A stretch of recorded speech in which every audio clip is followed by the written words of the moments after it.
সাংসদরা, city corporation এবং জেলা পরিষদের প্রশাসক, নারায়ণগঞ্জ উন্নয়ন কর্তৃপক্ষের চেয়ারম্যান সহ রাজনৈতিক নেতৃবৃন্দ যারা আছেন, সকলকে আমাদের দল গণসংহতি আন্দোলনের পক্ষ থেকে রক্তিম অভিনন্দন এবং কৃতজ্ঞতা জ্ঞাপন করছি। আজকের এই সংবর্ধনা এবং আলোচনা সভায় নিশ্চিত অর্থেই আমাদের মধ্যে যেমন একটি ঐক্য তৈরি করতে পারে, তেমনি একই সাথে আমাদের মধ্যে বিভাজনও তৈরি করতে পারে। আমরা দুই সম্ভাবনা নিয়েই এখানে উপস্থিত আছি। বিগত সময়গুলিতে 24-এরও আগের দীর্ঘ 17 বছর এখানে যে সমস্ত বিএনপি নেতাকর্মী সহ অপর রাজনৈতিক নেতৃবৃন্দ আছেন, তারা কম নির্যাতন জুলুম সহ্য করে টিকে থাকেন নাই। যখন 2023-এর 28 অক্টোবর বিএনপি এবং তার যুগপৎ আন্দোলনের সঙ্গীরা একই সাথে যখন 28 তারিখের কর্মসূচি ঘোষণা দেয়, তখন আমরা দেখেছি যে বিএনপি সহ অপর সকলের প্রতি কি পরিমাণ নির্যাতন নেমে এসেছিল।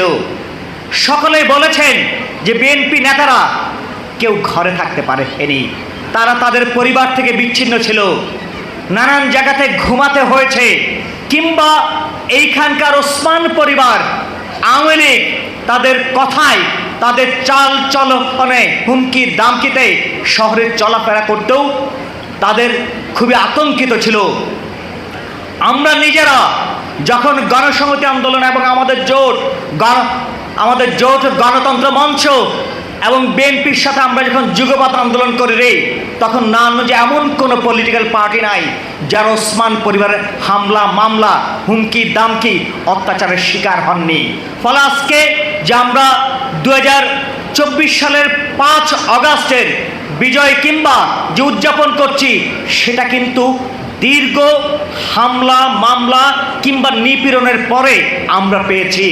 এই যে দীর্ঘ পথ পাড়ি দিতে যারা নিপীড়নের শিকার হয়েছেন, গুম খুনের শিকার হয়েছেন, তারও প্রত্যেকটি পরিবার, আমি আশা রাখি যে যারা এখানে জুলাই যোদ্ধা আছেন, শহীদ পরিবার আছেন, তারাও এই একই ব্যথায় ব্যথিত, কারণ তারাও আওয়ামী লীগ থেকে কম নির্যাতনের শিকার হননি। বন্ধুগণ, এই যে এত স্যাক্রিফাইস, এত ত্যাগ তিতিক্ষার পরে আমরা যে সম্ভাবনায় মায়ের বাংলাদেশ পেয়েছি, সেখানে আমরা সকলেই বলেছিলাম বাংলাদেশে একটি নতুন রাজনৈতিক বন্দোবস্ত স্থাপিত হবে। যেই নতুন রাজনৈতিক বন্দোবস্তে আমরা অন্তত বলেছিলাম যে এখানে ঘৃণার রাজনীতি চলবে না। আমরা দেখেছি 5 আগস্টের পরবর্তীতে সমগ্র দেশে কি করে ঘৃণার রাজনীতি ছড়িয়ে দেওয়া হয়েছে। শেখ হাসিনার যে ফ্যাসিবাদ, সেই ফ্যাসিবাদ মানুষ বিতাড়িত করে নতুন আরেকটি ধর্মীয় ফ্যাসিবাদ আনতে চাননি। আমরা দেখেছি এইখানকার মানুষে বিভাজন তৈরি করবার জন্য, মানুষে ঘৃণা তৈরি করবার জন্য, শ্রেণী ভেদাভেদ করবার জন্য সোশ্যাল মিডিয়া, ফেসবুক সহ অজস্র ফটোকার্ড, গুজব ছড়িয়ে মানুষকে কি পরিমাণ বিভ্রান্তিকর কিংবা বিভাজনের মধ্যে রাখা হয়েছে। তার একটি অন্যতম জায়গাটা হচ্ছে যারা বলেন যে জুলাই সনদ বাস্তবায়ন। বিএনপি সরকার যখন ক্ষমতায় আসে, তখন বিএনপি সরকার বলেছিল যে জুলাই সনদ আমরা অক্ষরে অক্ষরে বাস্তবায়ন করব। কিন্তু আমি দেখি অপর রাজনৈতিক দল সকলে এটাকে অস্বীকার করেন। তারা বলেন যে গণভোটের রায় ওটা ছিল জুলাই অধ্যাদেশ। তৎকালীন সময়ে যারা নির্বাচন করে তাদের সাথে কোনো ধরনের নেগোসিয়েশন ছাড়া সেটাকে জোর করে চাপিয়ে দেওয়া হয়েছিল। সেখানে বলা হয়েছিল জনগণ যাকে ম্যান্ডেট দিবে তারাই সেটাকে রায় বাস্তবায়ন করবেন। বন্ধুগণ, এই সমস্ত কথা আমরা কিন্তু সোশ্যাল মিডিয়ায় যখন দেখি, তখন অজস্র গুজব দেখি, ফেক দেখি, নানান জায়গাতে বট বাহিনী সহ ধর্মীয় ফ্যাসিবাদ ছড়িয়ে আমাদেরকে বিভাজিত করতে হচ্ছে। আজকে জুলাই যোদ্ধারা, জুলাই শহীদ পরিবার যারা এখানে আছেন, তাদেরকে জানতে হবে যে সত্যিকার অর্থেই মানে বাংলাদেশ সরকারের বর্তমান তারা আসলে কি বলতে চান। আপনার সোশ্যাল মিডিয়া দেখে, গুজব দেখে ফ্যাসিবাদ একে বিভাজিত হবেন না। এটা আপনাদের প্রতি আকুতি মিনতি, কারণ এই বাংলাদেশ আমাদের বহু রক্তের ফল। এই যে আজকে আমরা যারা এখানে দাঁড়িয়ে আছি, আমরা প্রত্যেকেই শহীদের রক্তের ঋণে আবদ্ধ।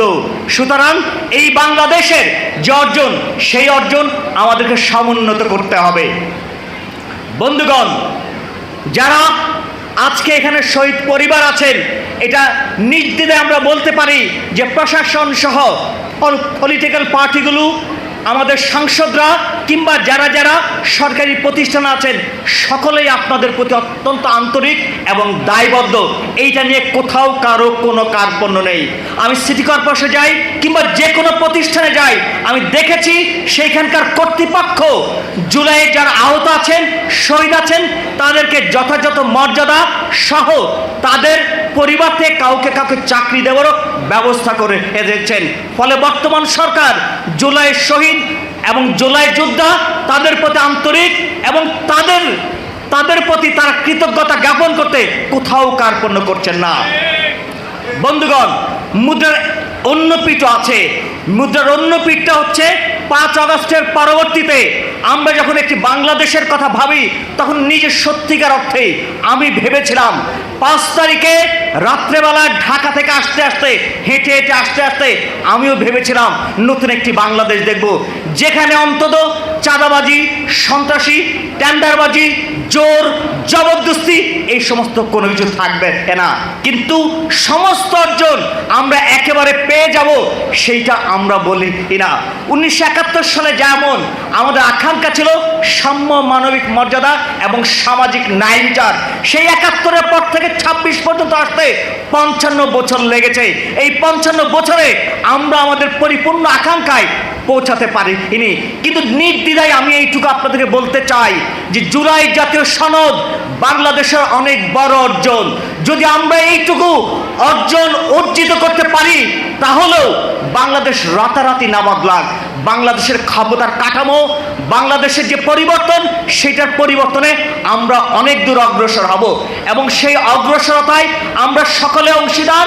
এবং যে বিভাজন আছে, যে এই বিভাজন আমরা ঐক্যের কথা বলে বিরোধিতা করি, সমালোচনার কথা বলে আমরা সহিংসতার রাজনীতি করি, সেইখান থেকে আমাদেরকে ফেরত আসতে হবে। আমি সকলকে আজকের এই 5 আগস্ট আহ্বান জানাই, আসুন সত্যিকার অর্থেই আমরা সবার আগে বাংলাদেশ কিংবা আমাদের হৃদয়ে বাংলাদেশটাকে ধারণ করি। বিভাজন নয়, ঘৃণা নয়, জবরদস্তি নয়। প্রশাসনের দায়িত্ব পালন করবেন নাগরিক হিসেবে, জনগণ হিসেবে। আমরা রাষ্ট্রীয় কিংবা প্রশাসনিক জায়গা থেকে সহযোগিতা করব এবং সত্যিকার অর্থেই বাংলাদেশে যে আওয়ামী ফ্যাসিবাদ যেটা বিতাড়িত হয়েছে, সেটা যত হুমকি দামকি কিংবা যা খুশি বলুক না কেন, আমাদেরকে পরিষ্কারভাবে বলতে হবে বাংলাদেশে আওয়ামী ফ্যাসিবাদের জায়গা হবে না। আমাদের মধ্যে বিভাজন থাকুক, কিন্তু হাসিনার ফ্যাসিবাদের বিরুদ্ধে আমরা ঐক্যবদ্ধ থাকব এবং সেই আশাবাদ রেখে আমি আমার বক্তব্য শেষ করছি। আপনাদের সকলের কাছে আন্তরিকভাবে কৃতজ্ঞতা।